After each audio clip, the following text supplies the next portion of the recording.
برادران تاجیک، برادران کانال عبدالله، جمعه گذشته برادرمون عبدالله بودن، انشاءالله ویدیو کردن برای سپور، برای خریدن участок، برای خریدن زمین، برای مسجد ساختن.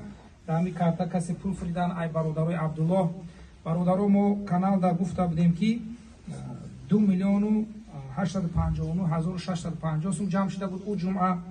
ای جمعه گذشته تا این جمعه برادران در کارتا 410,450 روبل جمع شدگی، 410,450 روبل جمع شدگی.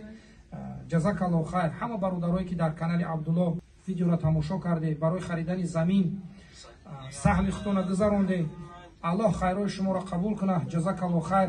و دعا کنیم که الله شما را از حدیث و از وعده الله بنصیب کنه که الله هر کسی که برای خریدن مسجد، برای خریدن زمین برای مسجد حتی 100 روبل را اگر داده باشه، الله براتون ای قصرها و ای زمین های جنت بنصیب کنه. برادران عبدالله برادرمون در پروگرام دیندر کردن، با این خاطر ما با تاجیکی صحبت کردیم.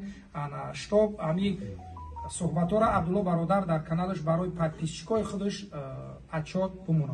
410,450 روبل برادرها در کارتا از جمعه که روز 28 اکتبر تا امروز جمع شد.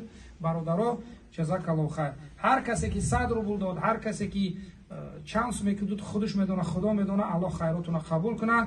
و او شخصانی هم که فقط دعا کردن و او شخصانی که همین ویدیو را برای دیگران دادن، لایک ماندن و پدیلیت کردن، الله شما را هم جزای خیر بده. الله برای کارهای خیرتان خداوند از زمینا و از قصرهای جنت بنصیب کنه. جزاک الله خیرا.